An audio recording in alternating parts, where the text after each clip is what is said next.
So this baby gate fits openings between 29.5 to 51.5 inches wide. And it also stands 30 inches high. There is the Sycyh Baby Gate.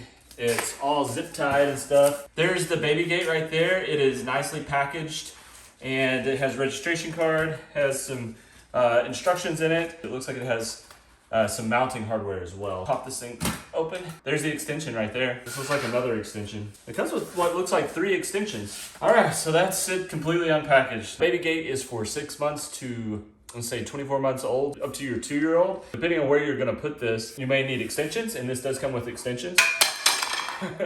Looks like it comes with 3 extensions. So it comes with like a medium one, and a small one, and a large one. It also comes with some other accessories. This looks like some kind of mounting hardware. These are the little screws that are gonna go on the ends of your gate right here. It comes with a little wrench to tighten down your baby gate.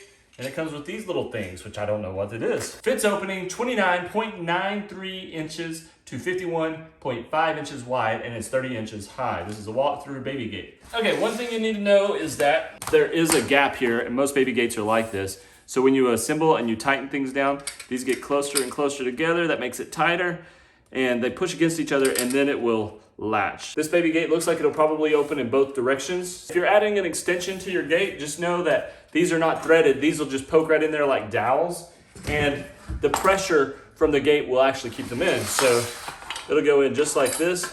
And that right there is what will keep it in, is just the pressure. Thank you, Sycyh, for sending this to me. It's pretty cool. This is a paid sponsored video.